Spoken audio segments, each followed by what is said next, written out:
कुछ खबरें पुरानी नहीं होती, हर रोज नई हो जाती हैं। नून लीग में रस्साकशी वैसी ही एक खबर है। एक दिन शहबाज शरीफ मिलजुल कर चलने की बात करते हैं तो दूसरे दिन नवाज शरीफ लंदन से धुआंधार ट्वीट खड़का देते हैं। लीडर परेशान और कारकुन हैरान। नवाज शरीफ से एस्टेब्लिशमेंट का मसला क्या है? बार बार ये बर्तन क्यों टकराते हैं? अगर यही सूरत हाल रही तो अगले इंतखाब में इस जमात का मुस्तकबिल क्या है? पीटीआई का ये दौर तो गुजर ही गया, अगला दौर भी क्या अहदे इमरान होगा? सवाल तो बहुत हैं, जवाब कहाँ है?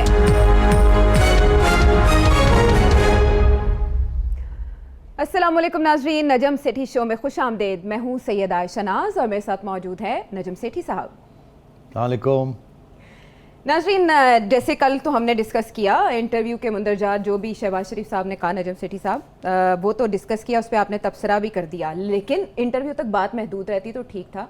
नवाज शरीफ साहब ने एक ट्वीट दागा, उसमें उन्होंने पीटीआई के परफॉर्मेंस को टारगेट किया और उसके बाद उन्होंने आइन शिकनों की भी बात की और तारीख की दुरुस्त समत में खड़े होने की भी बात की।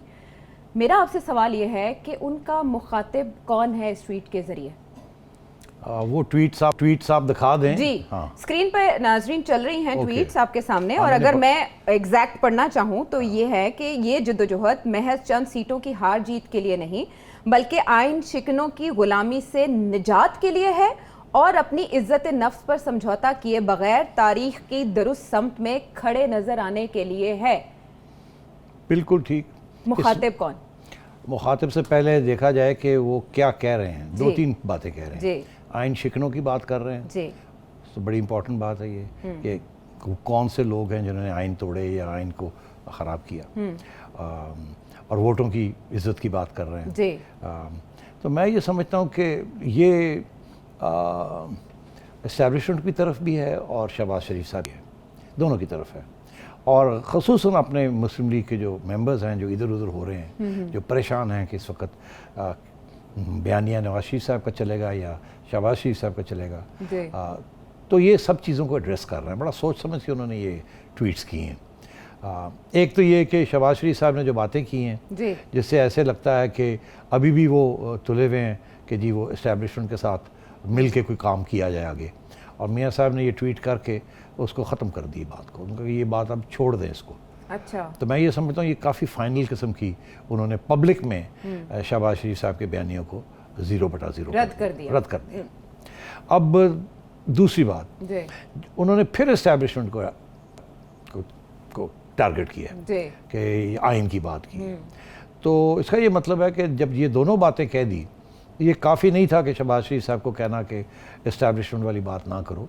इस्टेब्लिशमेंट को और बाकी अपने नून लीग वालों को भी कह दिया है कि अगर आपका ये ख्याल है कि आप अब इस्टेब्लिशमेंट की तरफ जाके पार्टी को बचा सकते हैं या ऐसे पार्टी बच सकती है तो ये गलतफहमी है, ऐसे नहीं होगा। अच्छा। तो उन्होंने अब सारे दरवाजे बंद कर दिए हैं। ठीक है। ना सिर्फ शहबाज शरीफ साहब के लिए, मैं समझता हूँ बाकी साथी उनके जो साथी हैं जो कि इस किस्म की बातें कर रहे हैं कि जी एस्टैब्लिशमेंट के साथ मिलके चलना चाहिए वगैरह वगैरह, उन्होंने दोनों दरवाजे बंद कर दिए। तो ये शहबाज शरीफ साहब को भी एक मैसेज है और अपनी पार्टी को भी। साथ ही उन्होंने शहबाज शरीफ साहब को कहा है पार्टी में ज़रा मुतहरिक भी हो जाएं। आप मुझे ये भी बताएं कि ये किस लिए होगा? तारीख की दुरुस्त समत में खड़े रहने की भी वो बात कर रहे हैं। ये कोशिश कब से हो रही है नवाज शरीफ? देखिए, ये तारीख वाली बात है, मैं अभी करता हूँ। पहले आपने वो जो पूछा कि शहबाज शरीफ साहब को उन्होंने कहा कि जरा एक्टिव हो जाओ पार्टी में, मेरा ख्याल है इसलिए कहा है कि एक्टिव होना नवाज शरीफ के बयानिए के लिए हो जाएंगे शहबाज शरीफ साहब का। अच्छा, अब ये तो हिदायत है ना कि आप एक्टिव हो जाएं। ये तो नहीं अपने बयानी के लिए हों, ये तो हो नहीं सकता ना। उन्होंने तो ऑलरेडी उसके खिलाफ बात कर दी। मेरा ख्याल है वो फिक्रमंद इस बात के हैं कि शहबाज शरीफ साहब परेशान ना हो, मायूस ना हो जाएं और ये मायूसी में अलग होके बैठ ना जाएं। ऑपोजिशन लीडर हैं, प्रेसिडेंट ऑफ द पार्टी हैं, अपनी पूरी जिम्मेदारियां पूरी ना करें जो कि नॉर्मल हस्बे मामूल पार्लियामेंट के अंदर करनी होती हैं वगैरह वगैरह, तो उससे और पार्टी के अंदर प्रॉब्लम्स ना हो। इसलिए उनको ये हिदायत की जा रही है कि carry on your good work, you are the leader of the opposition, जाएँ वहाँ काम करें, लड़ें झगड़ें, गवर्नमेंट को अटैक करें। आप नहीं इस्टेब्लिशमेंट को अटैक करना चाहते ना करें, गवर्नमेंट को अटैक करें, पार्टी को साथ लेके चलें। ये भी तो एक बहुत अहम बात है। मगर ये कि अब इस्टेब्लिशमेंट के साथ बात करके पावर में आना है, इसको छोड़ दें। अब आप अपना काम करें और मैं और अपनी हमारी आवाम अपना काम करें, और मरियम भी वो अपना काम करें हैं, उनको भी ऐड ऑन कर लेना बहुत ज़रूरी है। अब आपने बात की दूसरी जी, कि तारीख की बात। तारीख क्या है? तारीख की सितम में अब बात यह है जी कि तारीख कब से शुरू होती है जी। नवाज शरीफ साहब के लिए तारीख जिसकी ये जिक्र कर रहे हैं, हाँ, दुरुस्त, वो पहले मुस्लिम लीग थी, फिर मुस्लिम लीग नून हुई जी। जब मुस्लिम लीग नून हुई तो उस वक्त तक भी नवाज शरीफ साहब जो थे वो इस्टेब्लिशमेंट के बड़े करीब थे और उनका ही पौधा था जो कि उन्होंने बोया हुआ था। अब बात यह आई कि सबसे पहला इनका जो प्रॉब्लम बना इस्टेब्लिशमेंट के साथ वो 1993 में बना।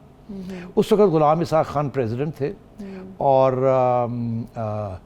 इस्टेब्लिशमेंट के हेड थे, वो सिविल मिलिट्री ब्यूरोक्रेसी के वो हेड थे। अच्छा। उस वक्त एक आइन के अंदर अमेंडमेंट भी थी 58(2)B जिसके तहत प्रेसिडेंट के पास कुछ पावर्स थे to dismiss a prime minister.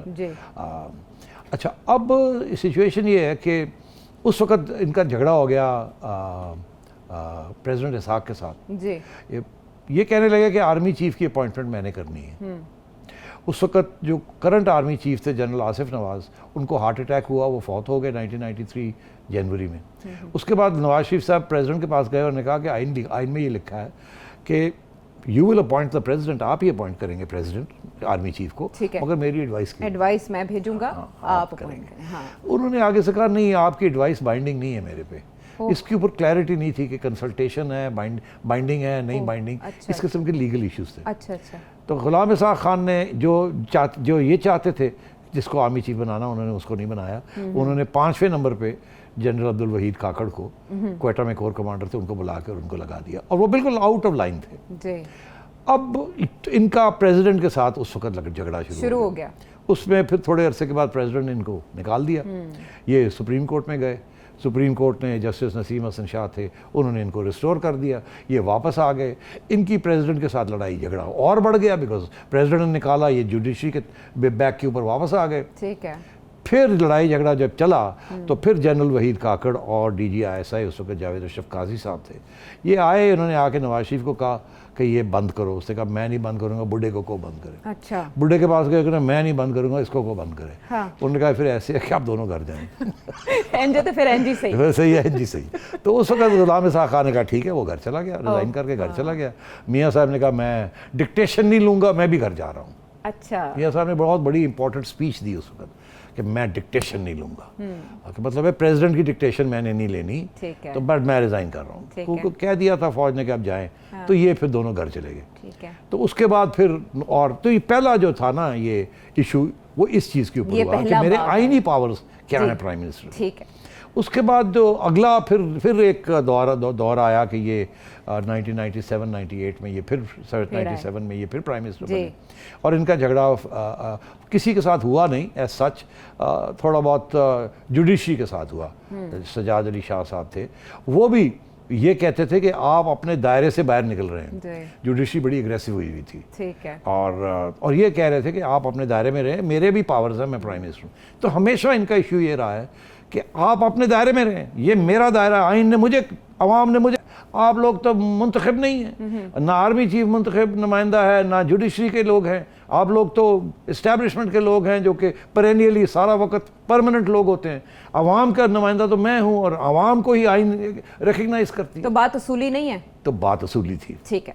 तो उसके ऊपर इन्होंने फिर झगड़े शुरू करने किए जब भी ये आए, और जब इन्होंने मुशर्रफ उनको अपॉइंट किया, उसकी अपॉइंटमेंट के ऊपर भी बड़े इंटरेस्टिंग चीज़ है। मैं इम्पॉर्टेंट है ये तारीख बताना उन बच्चों को जिनको नहीं पता कि क्या हुआ। हाँ। इसके बैकग्राउंड क्या है। वो ये कि जहांगीर करामत, जनरल जहांगीर करामत आर्मी चीफ जी, प्रेसिडेंट फरूक लगारी ने लगाया जी। नवाज शरीफ साहब इलेक्ट होके आए तो जहांगीर करामत बड़े अच्छे, सोबर, नॉन इंटरफेयरिंग किस्म के शख्स थे।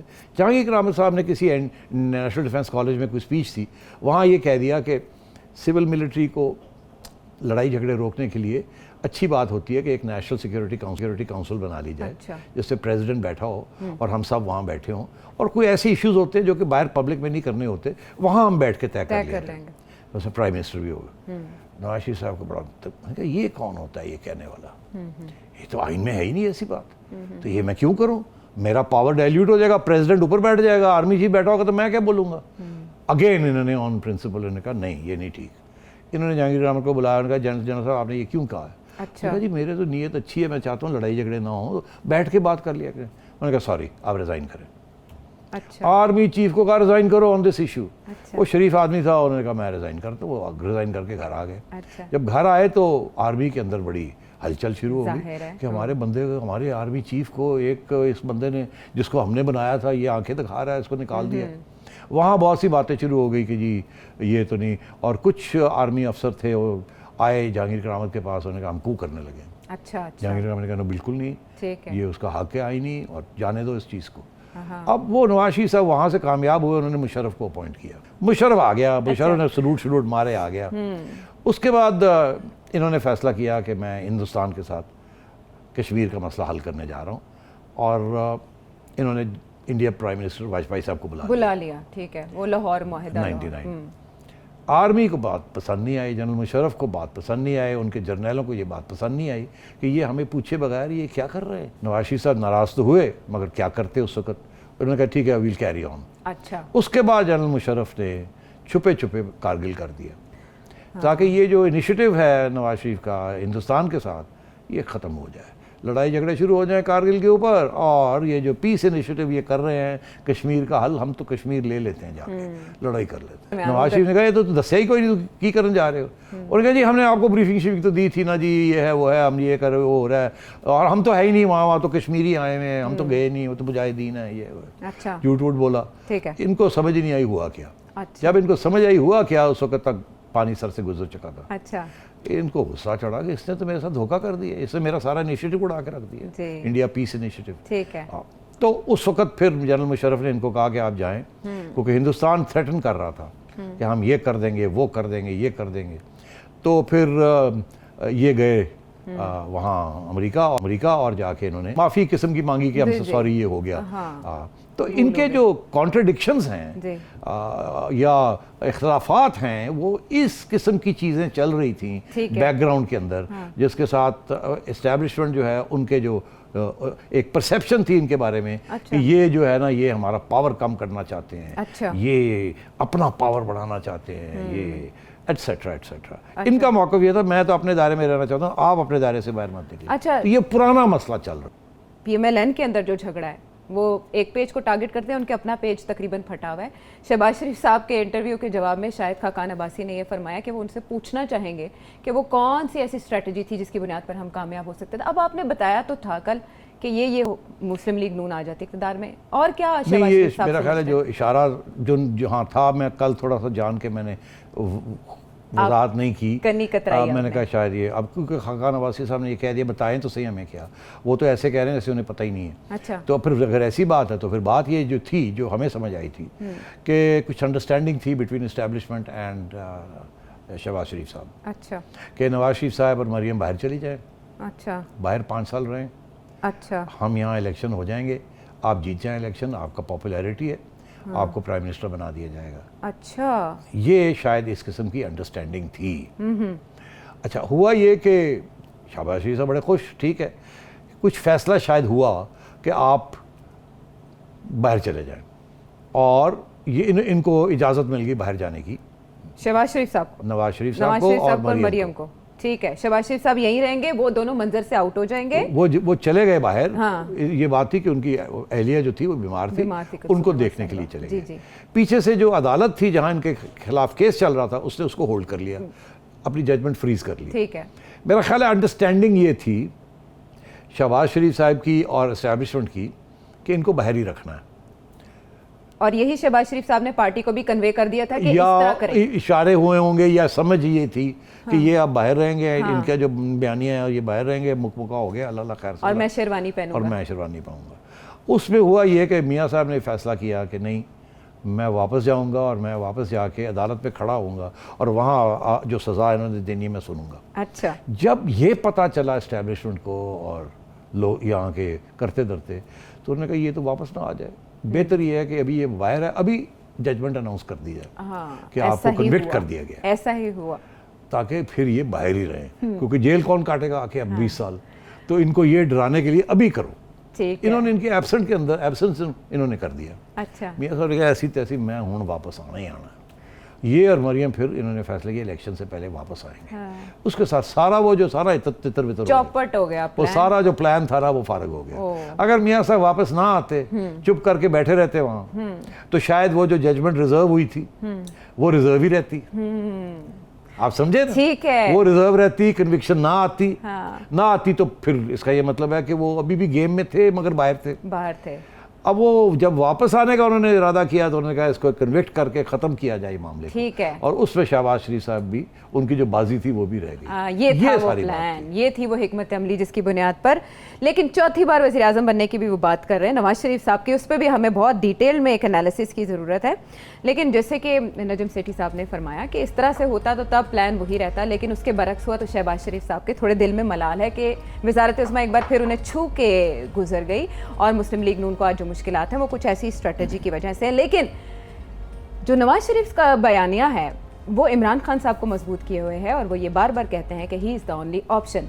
नजम सेठी साहब का तजिया इस पर दरकार होगा, बात होती रहेगी। ब्रेक के बाद आते हैं वापस।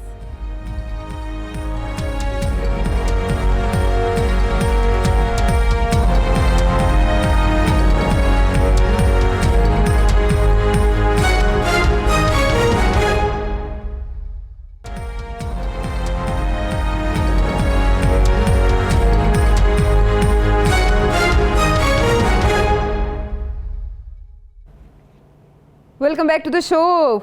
नजम सेठी साहब, आज एक गैर मुतवक्को डेवलपमेंट हुई। सीपैक के चेयरमैन आसिम सलीम बाजवा साहब ने इस्तीफ़ा दे दिया। उन्होंने ट्विटर पे ऐलान भी किया इसका। और दूसरी तरफ हम देख रहे हैं कि खालिद मंसूर साहब हैं, उन्हें मुआविन खुसूसी बराए उमूर सीपैक मुकर्रर कर दिया गया है। ये अनएक्सपेक्टेड सी डेवलपमेंट है नजम सेठी? आयशा नहीं, ये दो बातें। एक तो वो चेयरमैन नहीं रहे थे, सिपेक अथॉरिटी का जो ऑर्डिनेंस था वो एक्सपायर हो गया। वो इस गवर्नमेंट ने लाए थे। वो जब एक्सपायर हुआ तो उन्होंने उसको एक्सटेंड नहीं किया। जब एक्सटेंड नहीं किया तो अथॉरिटी जो है वो अगर खत्म हो जाए तो चेयरमैन तो रहा ही नहीं। नवाज शरीफ साहब के ज़माने में ऐसे था कि उन्होंने प्लानिंग डिवीजन के अंदर सिपेक को रखा हुआ था। अच्छा। और वो फिर उस वक्त एहसन इकबाल साहब के अंडर आती थी। अच्छा, और वही डील करते थे, वही देते थे। अच्छी तरह याद है जी। उस वक्त से पहले ये ऐसे special assistant to prime minister वो भी थे और मीडिया। अच्छा, वो फिर इन्होंने वो रोल छोड़ दिया जबकि वो स्कैंडल निकला था पापा जॉन्स का, पिज्जा हाउस का स्कैंडल था। तो उसके बाद जब इतनी कंट्रोवर्सी हुई तो इन्होंने उससे वहाँ से रिज़ाइन कर दिया एज मीडिया स्पेशल असिस्टेंट और सिपेक रखा। मगर सिपेक की चेयरमैनशिप तो फारग हो चुकी थी बिकॉज वो कानून नहीं बन रहा था। तो एक वैक्यूम था, एक खला थी वहाँ। इनका ख्याल था कि किसी स्टेज पे वो बन जाएगा, और तो दफ्तर वफ्तर जाते थे मगर कोई ओहदा नहीं था। अच्छा, ये भी बड़ी दिलचस्प बात थी, इतनी बड़ी अथॉरिटी, इतने billions of dollars worth of projects और कोई चेयरमैन नहीं है उसका। ठीक है ना? ठीक है। ये कैसे हो सकता है? तो अब इसकी बैकग्राउंड में आपको बताता हूँ क्या है। मैं क्यों सरप्राइज नहीं हूँ। मैं समझ रहा था ये होने वाला है और ये इसको होना चाहिए। अब मैं बताऊँ क्यों हुआ। ये था कि 3 साल से सिपेक के जो सारे प्रोजेक्ट्स जो कि नवाज शरीफ साहब के ज़माने में शुरू हुए थे उनमें से बहुत से प्रोजेक्ट्स जो थे वो रुक गए थे। अच्छा। जैसे ये हुकूमत आई 3 साल, इन्होंने 3 साल में सारे प्रोजेक्ट्स जो थे एक्सेप्ट छोटे मोटे जो कंप्लीशन पे आ रहे थे इन्होंने गो स्लो शुरू कर दिया। और उसकी वजह क्या? उसकी 2 वजूहत थी। एक तो ये कि नवाज शरीफ के ये प्रोजेक्ट्स थे, सिपेक का नाम नवाज शरीफ के साथ लिंक्ड है। ठीक है। अच्छा, जरदारी साहब कहते हैं ये उनका इनिशिएटिव जरदारी साहब का था। शुरू वो गए चाइना कुछ बातचीत करने के लिए, मगर वो चले गए, कुछ हुआ नहीं। नवाज शरीफ साहब ने और शहबाज शरीफ साहब ने बहुत मेहनत की, ये सारा कुछ किया और सो इसलिए कहा जाता है कि इन्होंने किया। ये आपको पता है नवाज शरीफ साहब सड़कें बनाना, ब्रिजेस बनाना, मोटरवेज बनाना, शेरशाह सूरी बनना, पुल बनाने, मतलब है कि ग्रैंड स्कीम्स। और सिपेक वाज आल्सो ग्रैंड। अच्छा, ये पूरा road and belt initiative, opening up, ये वो उनका ये हिस्ट्री में याद रहेगा कि मोटरवे भी मैंने बनाया, ये भी मैंने बनाया, ये भी मैंने बनाया। द ग्रेट बिल्डर, हमारी तारीख में, मुसलमानों की तारीख में ग्रेट बिल्डर्स का है ना एक कॉन्सेप्ट है, वही शेरशाह सूरी। मुगल भी यही करते थे। अच्छा, तो अब बात ये है कि मियाँ साहब ने कहा सिपेक करना है। उसके साथ पावर प्रोजेक्ट्स के ऊपर सबसे पहले फोकस किया गया। आपको याद होगा कि सबसे पहले उस वक्त जब ये आए थे तो बिजली का बहरान था, बहुत बहरान था। तो ये कहते थे कि हम आएंगे और हम ये करेंगे।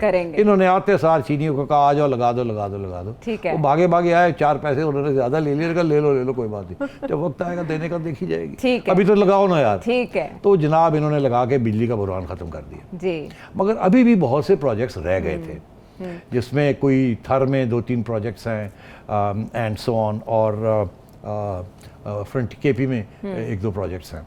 अब ये सारे जो 4-5 प्रोजेक्ट्स हैं, इनकी कोई 3,500 किलो मेगावाट्स की लगभग प्रोडक्शन है, ठीक है। 3 साल पहले ये शुरू हुए थे, थोड़ा बहुत काम हुआ, फिर 1-1.5 साल लेके और अब तक किसी न किसी स्टेज पे सब आके रुक गए। अच्छा, रूट पे भी एतराज था और फिर अब्दुल रज़ाक दाऊद साहब ने फाइनेंशियल टाइम्स में एक मजमून लिख के भी ना इस पे एतराज उठा दिया था, सीपैक किया था, याद है आपको? हाँ जी, तो मैं अभी उसी की तरफ आ रहा हूँ कि ये इमरान खान साहब की पॉलिसी क्या थी। एक तो ये कि ये नवाज शरीफ साहब के प्रोजेक्ट हैं, ठीक है, इसलिए इनको तो अहमियत नहीं देनी, ठीक है, रोको इसको। दूसरी तरफ ये था कि ये IMF के प्रेशर में आ गए।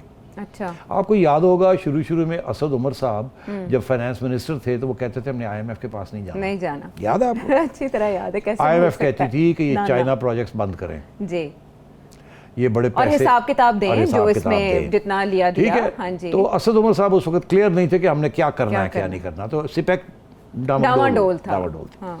असद उमर साहब की छुट्टी हुई, IMF आ गई, इन्होंने फैसला किया आप खत्म ही करो सिपेक को अंडर IMF प्रेशर, और ये मियाँ साहब का कि जी उनके प्रोजेक्ट्स हैं, पंजाब में ये हो रहा है, छोड़ो पर इनको। तो सिर्फ सिविलियन गवर्नमेंट का ये डिसीजन था? ये इमरान खान का, इमरान खान साहब का जाती फैसला था कि इसको रोल बैक कर दो, इसको रोल बैक कर दो, फ्रीज कर दो। इससे साथ क्या हुआ कि इन्होंने जाके ये किया तो चाइनीज ने आके कंप्लेन किया। किसको? इमरान खान साहब की कैबिनेट के लोगों को मिलते थे, कहते थे ये क्या कर रहे हैं, अच्छा। ये क्या कर रहे हैं, मीडिया को ब्रीफिंग देते थे। अच्छा। जब उसके साथ ही कोई फर्क ना पड़ा, उन्होंने फिर आर्मी चीफ से मुलाकात की, उन्होंने आके जाके वहाँ कंप्लेन किया। वो गए फिर खान साहब के पास, उन्होंने कहा यार कुछ तो करो, वो बड़े कंप्लेन कर रहे हैं, तो we have to do something. तो उन्होंने कहा जी हाँ ये बाजवा ने लगा दो, ये हैंडल कर लेगा। अच्छा, ठीक है, ये इसलिए हुई तैनाती। हाँ, अच्छा, आसिम को लगा दिया वहाँ, ठीक है। ये अभी नए रिटायर हुए थे स्कोर कमांडर सदर्न कमांड, उधर का तजुर्बा भी था, और ये आ गए और इन्होंने आके ये बन गया, एक ऑर्डिनेंस पास हो गया, ठीक है। बट इसीलिए जब 4 महीने गुजरे तो इन्होंने ऑर्डिनेंस को एक्सटेंड नहीं किया, क्योंकि इमरान खान साहब चाहते ही नहीं थे कि सिपेक जो है इसको चलाया जाए। अच्छा, ये भी वहीं से आया? ये वहीं से आया। अच्छा, तो ये सारी गेम है। ये गेम क्या है? मोहरा कभी आगे जा रहा है, कभी पीछे आ रहा है। खान साहब सिपेक को नहीं चलाना चाह रहे थे, कुछ IMF का प्रेशर था, अमरीकनों का प्रेशर था, कुछ इनका वो नवाज शरीफ वाली बात थी कि ये तो उसके प्रोजेक्ट्स हैं। अब ये और फिर ये कि जब पैसे देने पड़ जाएंगे तो गवर्नमेंट को देने पड़ जाएंगे, और ये तो बड़े हाई इंटरेस्ट रेट्स पे लिया हुआ है, तो हम कैसे करेंगे डेट, क्योंकि IMF ये पूछ रही थी कि आपने 10-11 अरब डॉलर पाए उसके देने हैं चाइना के, तो आपने हमारे भी देने हैं, ये बताएं पहले हमारे देंगे या पहले उनके देंगे, बैलेंस शीट तो देना जरा। तो ये देने के लिए तैयार नहीं थे। तो इस किस्म के मसाइल थे, सिपेक ठप हो गया। अच्छा, सिपेक जब ठप हुआ तो ये सारे मसाइल खड़े हो गए। अच्छा। अब क्या सिचुएशन? अब IMF अभी सितंबर में चली गई है, उन्होंने तो दिया हुआ कुछ नहीं, आगे पता नहीं क्या होना है क्या नहीं होना। FATF भी आपको कोई सहूलत नहीं मिली, नहीं मिली ना, कुछ नहीं मिला, शराइत ही नहीं पूरी हो रही। अच्छा, अमेरिका के साथ तल्लुकात आपके अभी भी खराब है, वो जो मांग रहे हैं आप देने के लिए तैयार नहीं है, एब्सोल्युटली नॉट, ठीक है। तो अब ये है कि चाइनीज वापस आए हैं कि जी, क्योंकि उनके लिए सिपेक इज़ वेरी इंपॉर्टेंट, क्योंकि अफगानिस्तान के अंदर उन्होंने काम करना है वहाँ। अच्छा। उन्होंने सिपेक को वहाँ से लेके from Pakistan they want to link to Turkmenistan, और वहाँ से यूरोप। अच्छा, तो वो अब अफगानिस्तान में से पैसे चाहते हैं, वो चाहते हैं तो अफगानिस्तान स्टेबल हो। अच्छा, तो पाकिस्तानियों ने तालिबान को चाइनीज से मिला दिया। अच्छा, चाइनीज ने तालिबान को कहा 2 बातें हैं, एक सिपेक का रूट लेके जाना है हमने, दूसरा जो हमारे खिलाफ जो टेररिस्ट बैठे हैं आपके, जो यहाँ एक कार्रवाई भी होगी लेकिन उसके बावजूद काम तेज हुआ है, तो वो जो कार्रवाई चाइनीज़ के खिलाफ, जो उगर्स के खिलाफ, जो ईस्ट तुर्किस्तान के जो गुरिल्ला मूवमेंट है वो अफगानिस्तान में बैठी है। अच्छा, तालिबान उनको हिफाजत दे रहे हैं। फिर तो पाकिस्तान की कोशिश है कि चाइना और मेजर प्लेयर बन सके अफगानिस्तान में, ताकि पाकिस्तान और चाइना मिलके संभाल लें। मगर चाइनीज़ ने ये कहा फिर ऐसी बात है तो सिपेक को करो शुरू करो। हाँ। तो कल परसों फिर खालिद मदरुस्त इंतखाब, इसके लिए असद उमर साहब ने एक मीटिंग की है। किससे? एक कमेटी है इनकी, स्टीयरिंग कमेटी ऑन सिपेक और अदर प्रोजेक्ट्स, उसके अंदर ये फैसले हुए हैं कि अब रिवाइव करना है ये सारे प्रोजेक्ट्स को। ठीक है। अभी चाइनीज़ ने बहुत बड़ा कंप्लेंट किया है कि थ्री गॉर्जेस कंपनी, जिसने सबसे बड़े हाइड्रो पावर प्रोजेक्ट्स चाइना में बनाए हैं, उन्होंने पाकिस्तान के अंदर भी प्रोजेक्ट्स बनाने हैं ये किरत के अंदर। और उनको फैसिलिटीज़ मिली थी कि आपकी जो इक्विपमेंट होगी जो आप इंपोर्ट करेंगे to build this hydroelectric power project, उसके ऊपर ड्यूटीज़ नहीं देनी पड़ेंगी। FBR के अंदर वो सारी फाइलें रुकी हुई हैं बिकॉज हुकूमत ओके नहीं करती। FBR भेज दी थी ऊपर वो लेके बैठे हुए थे। तो अब असद उमर ने कहा इसको क्लियर करो, क्लियर करो, क्लियर करो, क्लियर करो, देखा जाएगा। अभी तो चाइना को नाराज नहीं किया जा सकता। ऊपर से अभी वो टेररिस्ट इंसिडेंट हो गया जिसकी वजह से आपकी पोजीशन और कमजोर हुई हुई है। चाइनीज ने डंडा दिया, अब तो करो। This is what is happening. इसलिए जनरल साहब की हुई छुट्टी। अच्छा, और खालिद मंसूर साहब इसके लिए दुरुस्त इंतखाब। और खालिद साहब जो हैं, ये इनकी जो बैकग्राउंड ये है कि ये एक तो हबको पावर सबसे बड़ा आपका पावर प्रोजेक्ट है इस मुल्क में, वर्ल्ड बैंक फंडेड, उनके CEO रहे हैं, तो he understands these issues. Number 2 कि वो एंग्रो के भी CEO रहे हैं, जहाँ असद उमर साहब एक ज़माने में CEO थे, तो आपस में बातचेत भी है, गपशप भी है, दोस्ती है। तो प्राइवेट सेक्टर से उनको ले आए और ला के उनको स्पेशल असिस्टेंट लगा दिया, क्योंकि अभी चेयरमैन सिपेक की अथॉरिटी का कोई कानून ही कोई नहीं है। अच्छा, वो अब बनेगा तो फिर जाके ये चेयरमैन बनेंगे, अदरवाइज ये इसी तरीके के साथ ये चलाएंगे। ओके, तो ये this is the background to all this. तो इसका मतलब है कि अब सीपैक पर काम तेज हो जाएगा और ये जो रुखसती और तैनाती है ये इसी सिलसिले के लिए कुछ हद तक इसको करेंगे। फिर सितंबर में IMF आएगी तो फिर वो आंखें दिखाएगी इनको, और फिर ये क्या करेंगे या क्या नहीं करेंगे, पता उस वक्त चलेगा कि ये फिर से शुरू होती है प्रोजेक्ट सही तरीके से या अभी भी डबल गेम होगी। चले, हमने सितंबर तक के लिए टाल दिया है कुछ ना कुछ। नाजरीन, हम ब्रेक के बाद आते हैं वापस।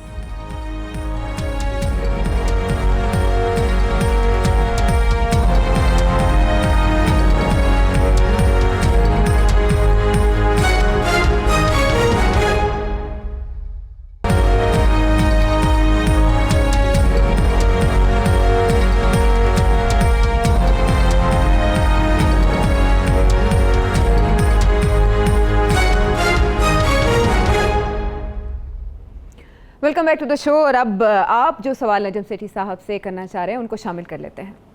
अस्सलाम वालेकुम, मेरा नाम अदील है, मैं मेलबर्न ऑस्ट्रेलिया से ये सवाल पूछ रहा हूँ। तो मेरा सवाल नजम सेठी साहब से है कि नेक्स्ट 5 years में where do you see Afghanistan और specially what role you see of Pakistan in the region, specially regarding Afghanistan.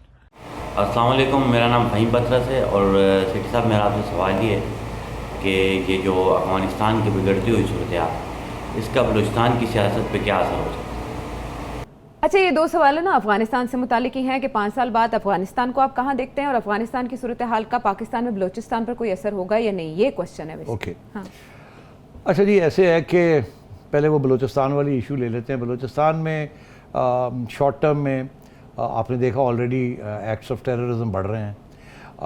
यहाँ तक कि वहाँ कहा यह जाता है कि तालिबान लीडर्स की फैमिलीज़ जो हैं वो बलूचिस्तान के इलाकों में सेटल्ड हैं और वहाँ बहुत से रेस्ट एंड रिक्रिएशन के लिए भी तालिबान आते हैं और अफ़गान तालिबान आते हैं वगैरह।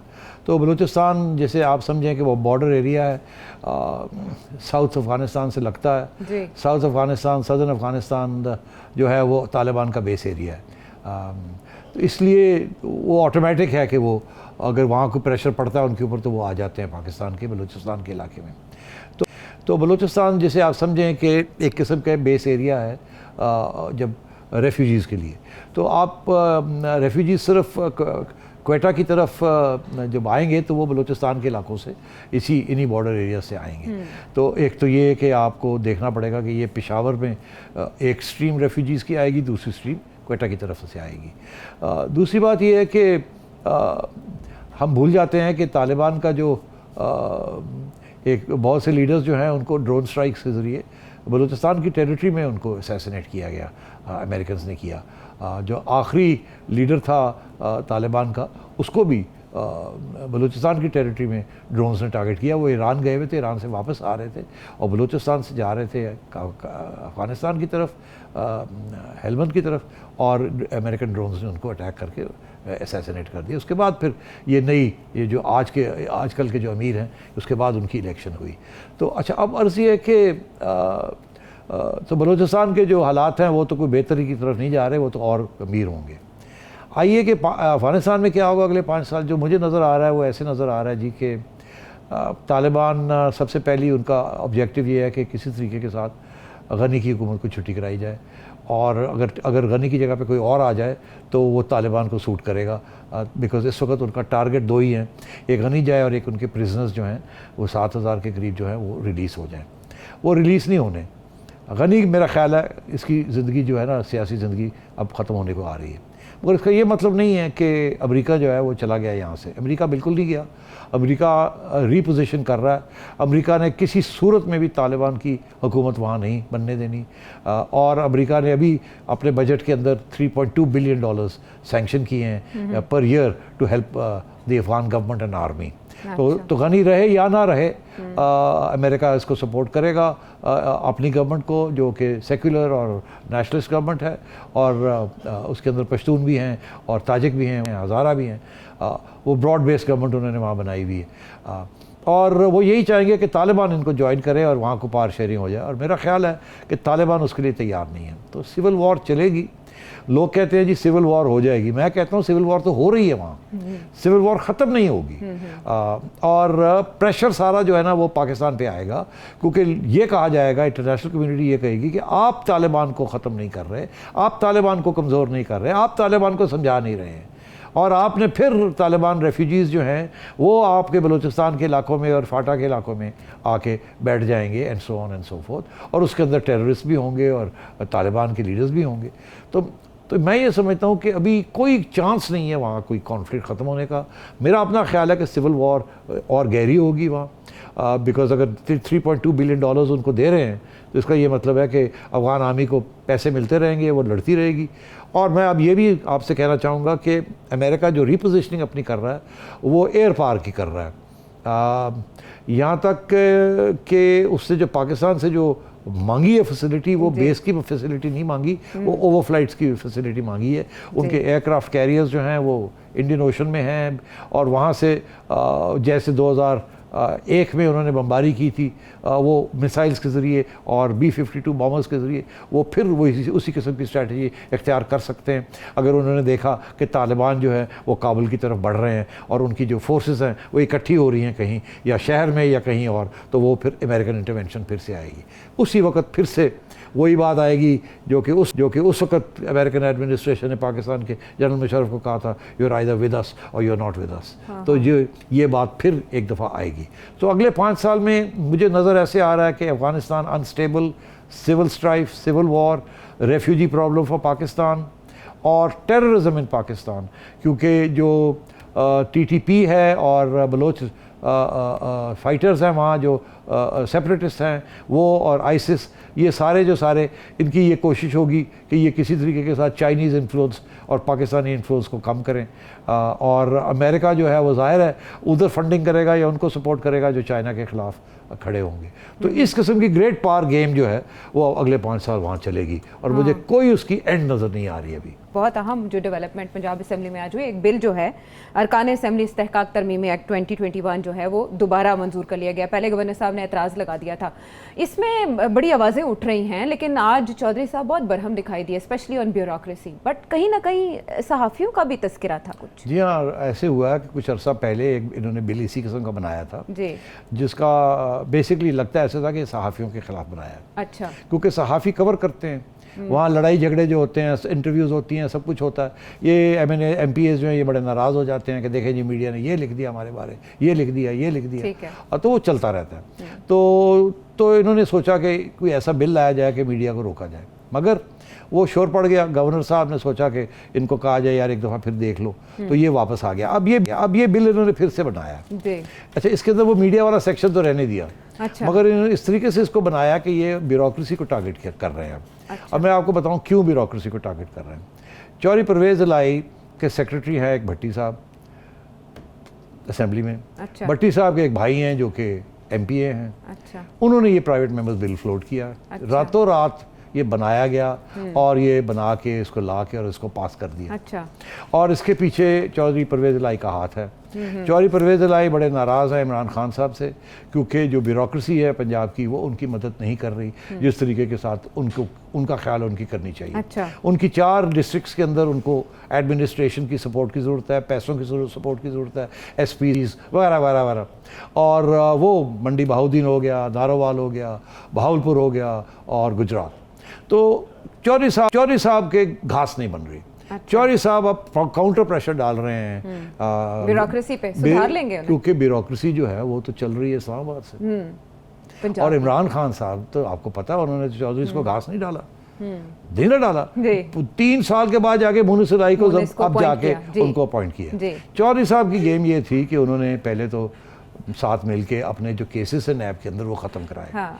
फिर उन्होंने मुनिस को लगवा दिया, ठीक है, करवा के अब उन्होंने आंखें दिखानी शुरू की हैं कि आगे इलेक्शन पता नहीं कब आ रही है, तो मेरी PMLQ का क्या होगा, गवर्नेंस ठीक करें, हुकूमत को क्या है। तो ये सारा जो है ना, क्योंकि ब्यूरोक्रेसी अब चौधरी साहब के काम नहीं कर रही है, ना ही सुन रही है उनकी बात। ठीक है। अब जाते जाते जब देखा कि मीडिया ने अटैक कर दिया तो अभी भी 2-3-4 घंटे पहले एक नया अमेंडमेंट डाल दिया इसमें कि ये मीडिया को अप्लाई नहीं करेगा। एक लाइन डाल दी है कि जो सेक्शन वो जो फलाना है वो एक्सक्लूडिंग दी मीडिया। तो फिर अगर मीडिया नहीं रहा तो रहा कौन, किसके खिलाफ? ब्यूरोक्रेसी तो पहले दबाव का MPs के खिलाफ तो है नहीं, वो तो कमेटीज में बैठे होंगे। तो ये किसके खिलाफ है? हाँ, किस ब्यूरोक्रेसी, बिल्कुल वो और दबाव का शिकार हो जाएगी। और उसके बाद पंजाब के मामलात हम देख रहे हैं, पहले किस कशमकश का शिकार है, वो मजीद दबाव का शिकार होंगे। तो रिजल्ट क्या निकलेगा इस पर बहुत सी आरा दी जा सकती हैं, लेकिन जो मुस्तकबिल की खबर है वो कोई दूर अंदेशी बता सकता है। और हमने बहुत कुछ आज के प्रोग्राम में जाना।